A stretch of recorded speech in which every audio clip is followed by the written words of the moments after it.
The West, Muslims are separate from their book. Ilhan Omar, give her the Quran. If she can read a page, I promise you, I'll shave my beard tomorrow. If she can read a page from the Holy Quran. If the majority of these extremists who are now fighting, from Chechnya and Al-Shabaab in Somalia, if they know the Arabic alphabet, let alone read the Quran, I'd apologize to you. These people are brainwashed by the Muslim Brotherhood, who knew very well how to hijack a religion, right? And the problems we're facing today, by the way, are 100 years old. 98 years old. We're 100 years behind.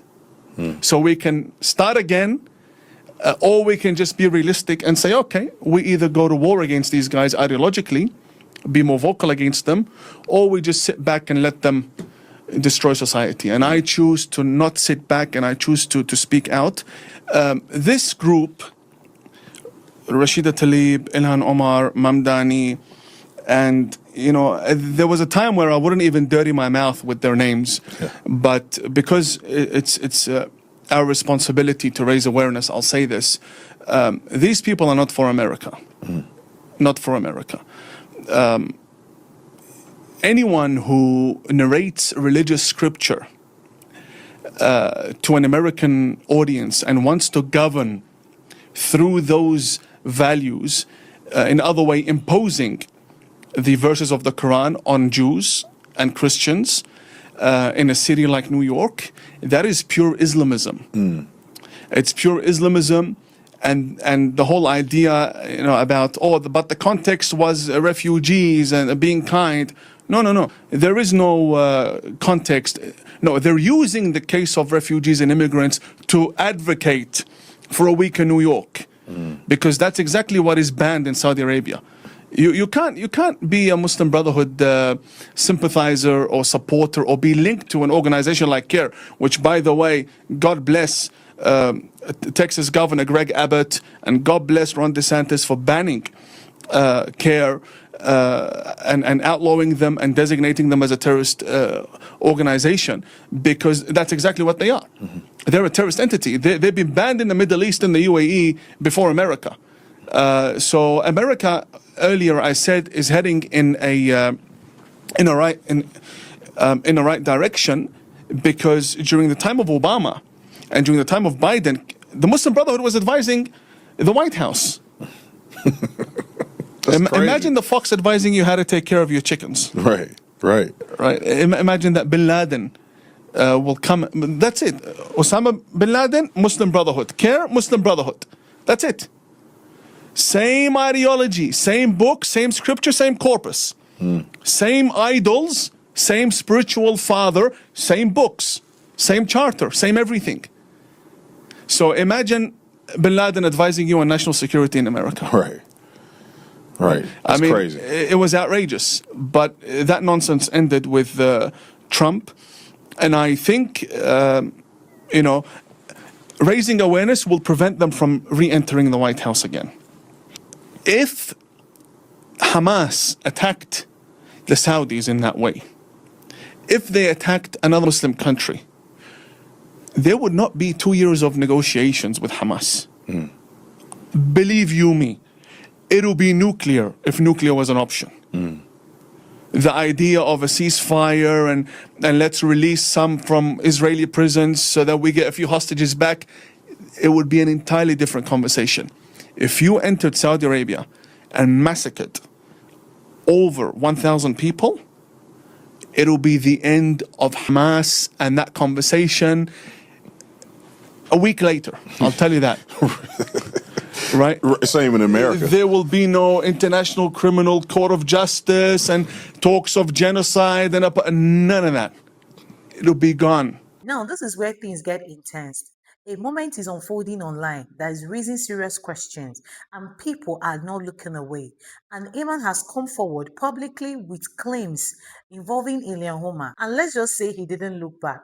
Some people are already defending Ilhan Omar, saying the situation is being twisted or taken out of context. But others, they are saying this might expose something much deeper, not just politically, but within communities that are already dealing with detention. And right now, the internet is splitting. Welcome back to my channel. If this is your first time here, I'm glad you found this channel. Don't forget to like, subscribe, and hit that notification bell so you never miss a conversation. Credit to all creators whose clips are used in this episode.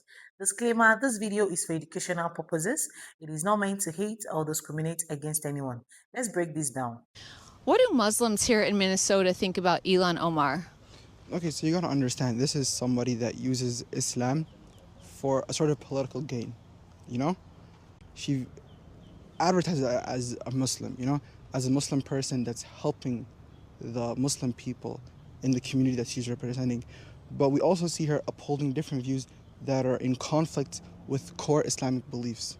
Personally, and much of the community here would have that same agreement here. What is she saying that you guys don't agree with?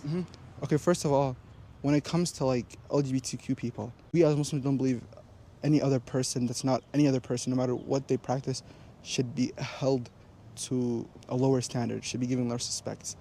But in Islam, there's permissibility and there's not.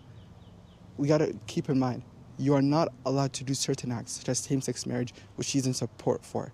You know, you gotta understand, same-sex marriage is incompatible with Islam, no matter how much you twist it, no matter how much you can beautify it. In every way, the final word was sent from God, and that outweighs whatever political opinion that you may have, whatever bias that you may have. And she justifies same-sex marriage. That's a big sense of disagreement that we have. Ilhan Omar update. Have you heard about her requesting the United States to step in and save this Muslim Brotherhood radical? No. CARE was actually started by the Palestinian Council, which is a direct arm of the Muslim Brotherhood. The Palestinian Council was told, you need to have a think tank, which has been since disbanded. You need to have a propaganda arm, which became CARE, and you need to have a fundraising arm for Hamas, which was eventually, those people were thrown in prison. So the only one that was remaining is the propaganda arm of the Muslim Brotherhood and the sister organization of Hamas. It's just amazing. That's CARE. Okay. All right. So who is she? Well, she's just a wonderful person that happens to be, directly connected to the Muslim Brotherhood. This is a terrorist organization. By the way, one of the people I think that she is posing with in a picture was featured in an Al Jazeera produced video dramatizing mom's situation as a human rights crisis. Now, this is the boy in the picture with Ilhan Omar. She's posing with the son of this Hoda woman that is in there. After he was on Al Jazeera, she reached out and she's like, "Oh, I want to help your Muslim Brotherhood mom." Why? Well, because again, CARE, who is holding her hand the entire time, is the parent organization of, the parent organization of CARE is the Muslim Brotherhood. If the Muslim Brotherhood has people in prison, she's going to stand up for them because she is being backed by the propaganda arm, CARE, of the Muslim Brotherhood. So this is foreign agent kind of stuff. Now, the big question remains, was this all just a misunderstanding, or are we looking at something much bigger unfolding in real time? Because one thing is clear, this story is far from over. And depending on what happens next, everything could shift. Will there be a clarification? Will more voices step forward? Or will this situation take an even deeper turn? Right now, all eyes are still on Ilhan Omar, and how this moment is handled could shape what comes out next. And beyond all that, This is exactly why this conversation matters. Because if we only react to headlines, we miss the full picture and we stop listening to each other. We lose chance to actually understand what's really going on.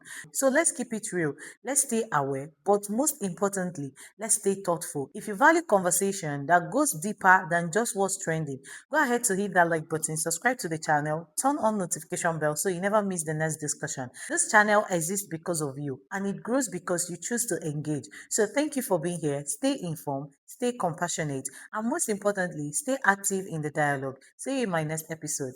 Bye.